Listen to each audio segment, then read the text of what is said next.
Nice to be joined by the State Epidemologist of Sweden, Dr. Anders Tegnell. Anders, very good to see you. Thank you so much for joining us tonight. As you know, over here we are in a pretty strict lockdown. Just before we get on to the meat, just tell us what are conditions in Sweden at the moment? How restricted is life over there? I mean, there are restrictions, of course. I mean, our restaurants are open, but it's very much restricted how many customers they can have. You can only be 4 people at the table and so on. Big gatherings are abolished. You can only meet with 8 people. So there is a number of restrictions in place. But I think the main thing is that people have really changed behavior quite a lot. We can see that people are working from home. And they're voluntarily working from home. You're not ordering them to work from home. They've just chosen to work from home. Yeah, and we also tell employers that they should make it possible, which means I think we are down to about 40% less people are in the workplace right now. Which means a huge difference to the spread of the disease, because especially in Sweden, we see workplaces are really the main place where the disease is spread. And just because this is of enormous importance in this country, as you know, our schools are shut. Are yours still open? Yeah, up to the 9th grade, up to 15 years of age, it's open. The high schools in Sweden, which is from 15 to 18, 19 years old, they have been open a bit and distance learning a bit. Now it's a kind of a mixed picture. They do some things on distance and something in place. But mainly the younger children have been in school all the time. And we really do believe that that was a wise choice, because we do know that if children can't be at school, it really affects them a lot, especially the children that are vulnerable already from the beginning, and mental health problems and so on do increase quite a lot among children if they're not being able to be in school. So we're quite happy about that, and we cannot really see any grave consequences of it. We have been looking at the rate of infection in teachers, and we can see that teachers have about the same rates of infections as other people that have to work in the workplace. So and most of the outbreaks we've been following is actually outbreaks among teachers, not where children are not very much involved at all. No, absolutely. Now, in this country, we're deeply concerned at the moment about mutations. We've imported the South African mutation. We developed our own Kent one. We've just discovered that the E484K mutation has developed, seemingly, it's evolved here naturally in Britain. How worried are you about mutations? Really worried, I would say. I think that's one of our main concerns right now. And we do putting a lot of measures in place that we didn't really think about doing before, among them asking everybody who's coming to Sweden to have a negative test when they come here.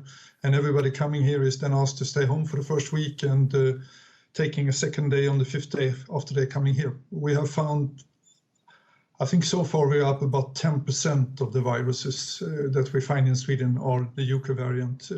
The South African one, still only a handful, and all of them travel-related. But obviously, we do have a domestic transmission of the UK variant in Sweden too, like most countries in Europe, it seems like. And when you do your own sort of gene sequencing, have you discovered any mutations that have developed, in a sense, naturally in Sweden yet?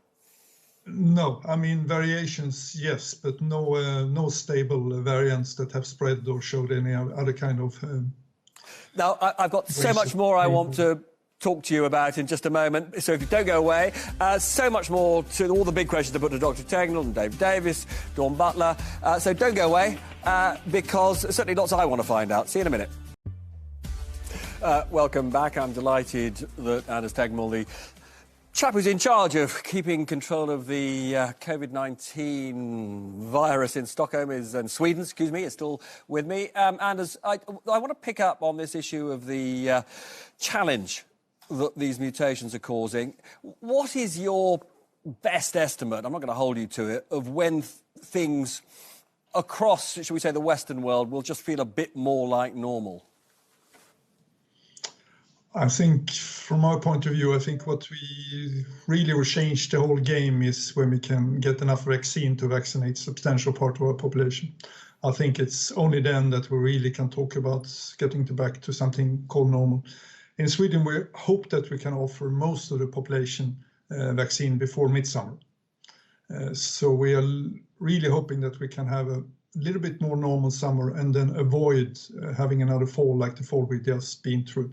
I think that's, and then maybe towards the end of next year, we can start talking a bit normal again. But it depends very much on the vaccine, how much we get and how effective it shows itself to be in the long run. But in a situation, well, so actually, question on that: when we talk about realistic herd immunity, what percentage of a population either has to have had the virus or has to have been vaccinated? What kind of levels of vaccination are we looking at? I think that's a difficult question. In the beginning, we were quite sure that 60-70% would be enough, because normally you can look at this R value and then do kind of an estimate around that. I think what we have done so far, probably you need to go higher with COVID-19 than we thought. So I would add another 10-20% to that before we could feel reasonably sure to have it completely under control. But I think that if we can reach 60-70%, and especially reach an even higher level among our very elderly, we can get into a situation where I think it's going to be fairly acceptable. And just to be clear, once we get to a situation where, let's say, I don't know, 70 or 80% of the population has been vaccinated, are we looking at life as it was really before COVID, or are there certain changes to our way of life that we are just going to have to get used to? I think we're going to have to live with COVID-19. I think that's what most of us really believe in. And then it depends, I think, to a high degree on how well we can control it with a vaccine. I think we're going to have to go on protecting our elderly much better than we used to do. I think we have a great lesson to learn from how elderly homes were hit by this pandemic. And that's definitely something we need to do something about. We probably also might need to think more about how crowded our societies have become, especially in the big cities, and to see what we can do about that in the long run. Not so much maybe about COVID-19 if we can control that, but when we start thinking about what's going to be the next pandemic. So completely back to normal, maybe not really. And I think at least in Sweden, we're probably going to work from home quite a lot more than we did in the past. I was going to ask you that. Do you think we should have a debate about, because in this country there was a very interesting piece of research by the management consultants McKinsey that said actually about a third of our working hours could be at home and it wouldn't affect our productivity. So do you think really we all ought to be thinking about working from home much more?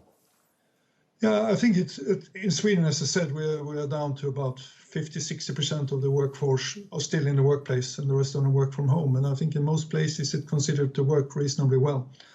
Of course, it puts new challenges in keeping the workplace healthy because just working from home for quite a lot of people it's not that good. So you need to find some kind of rotation way of doing this. But I think if you do that, I think you really can cut down on the time we are at the workplace quite a lot, which will also improve crowding in traffic and give us a number of other good things in the same way. That's very interesting. Now, I'm going to come back to you in a minute, but my colleague Anushka's just got a couple of important questions to put to you. Yeah, thank you very much. So we're going to ask these questions of a few people, and the first one is this. What is the big thing you personally have learned from this crisis? How important it is to keep a dialogue going with the people you serve, with your population and with the media, to understand what are the questions that they really need to have answered and what do they need to know to really follow the advice you're giving them in a good way. OK, so communication with the population. And is there one thing that if you could change about the past year, about what you did in the past year, what would it be? I think in Sweden we're always coming back to the long-term care facilities. What happened in those is a great challenge. It was a great catastrophe, really, that so many of the people who lived there died. And I think that if we could have done something about that, not me and not the agency, it means sort of really the whole Swedish society. I think that would have made a lot of difference and made this pandemic a lot easier on us in many ways. Because of the number of deaths in the care sector? Exactly. You've explored some of this with Robert, and it sounds like there's some time before you think things could go back to normal. But it sounded like maybe after the summer. And my next question was going to be, is there a date when you think that people might feel like this is not all around them anymore, that they might feel more normal? I'm not sure about that, because just the way that we, at least I think it's a bit different in the countries who had lockdowns, because that's much more of an on and off switch. In Sweden, we have sort of closed things down gradually, and we are most likely going to open them gradually again. So I think that I'm not sure that we're ever going to feel that the 10th of October, that was the change. I think it's going to be more gradual than It was almost more normal. I can see that from the restaurants being open. Finally, just quickly, describe your year in 3 words. Challenging. I think challenging ×3. Thank you. That's very smart. Anders, I've just got a couple of other quick ones for you, if you don't mind. One is, we all know that you had a meeting with Boris Johnson in September when his scientists were telling him to lock down. Did you discourage him from locking down? I think you should discuss that with him. I mean, I was mainly there to give him a view of what it was like in Sweden. And then finally, there are a lot of people here who think that we've managed this crisis, the government has managed this crisis worse than other governments. Do you have a view on our relative performance? I'm really more and more into not having relative views on different countries' performances, because the challenges we face are so different. And I think we're spending far too much time trying to compare each other to each other instead of trying to improve what we're actually doing. And I'm not too sure that we can learn incredibly much from each other at this stage, because the whole thing has turned out so different in different countries. It's always good to share experiences, but to think that you can repeat the same kind of measures in one country that's proven to be a success in another, I think that's not going to work with this disease. Certainly there are huge cultural differences between countries, and also demographic differences make a huge difference. Listen, thank you so much for joining us. It was a great pleasure, and I hope you'll come back again.